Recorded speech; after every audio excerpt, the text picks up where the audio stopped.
ఈ జింక మీ లైఫ్ లో ఉన్న ఎలాంటి ప్రాబ్లం అయినా సాల్వ్ చేస్తుంది. ఒక జింక దాహంతో ఎడారిలో అటు ఇటు తిరుగుతోంది.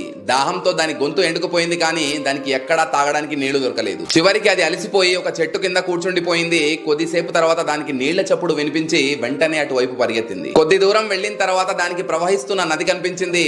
నీళ్లను చూసి జింక సంతోషానికి అవధులు లేకుండా పోయింది. పరిగెత్తుకుంటూ నది దగ్గరికి వెళ్తుంటే తన రైట్ సైడ్ విల్లు బాణం పట్టుకొని ఒక వేటగాడు కనిపించాడు. తన లెఫ్ట్ సైడ్ తిరిగి చూస్తే ఒక సింహం ఆకలితో తన మీద పంజా విసరడానికి రెడీగా కాచుకొని కూర్చున్నట్టు కనిపించింది. వెనక్కి వెళ్దామని వెనక్కి తిరిగి చూస్తే తను వచ్చిన అడవి మంటల్లో కాలిపోతోంది. ఆ జింకకి క్లియర్ గా అర్థమైంది తను 4 వైపుల నుంచి ఇరుక్కుపోయానని. ముందు నది, రైట్ సైడ్ వేటగాడు, లెఫ్ట్ సైడ్ సింహం, వెనక వైపు మంటలు. జింక ఏం చేయలేని పరిస్థితిలో ఒక డీప్ బ్రీత్ తీసుకొని ఎలాగూ చచ్చిపోతా అని తెలిసిపోయింది.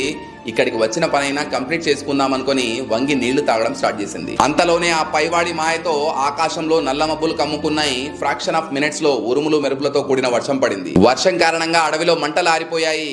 వేటగాడు బాణం వేశాడు, కానీ వర్షపు నీళ్ల కారణంగా స్లిప్ అయి గురి తప్పి ఆ బాణం సింహానికి తగిలింది. సింహం కోపంతో ఆ వేటగాడి వైపు పరిగెత్తింది. జింక నీళ్లు తాగడం అయిపోయి తల ఎత్తి చూస్తే వేటగాడు లేడు, సింహము లేదు, మంటలు లేవు. సేమ్ లైఫ్ లో కూడా 4 వైపులా మనల్ని సమస్యలు చుట్టుముట్టినప్పుడు భయపడడం కన్నా ఓపిక్గా ఉండి మనం చేస్తున్న పనిని చేస్తూ ఆ దేవుడి మీద నమ్మకం ఉంచితే గనక అంతా మంచిగా జరుగుతుంది. మీకు కరెక్ట్ అనిపిస్తే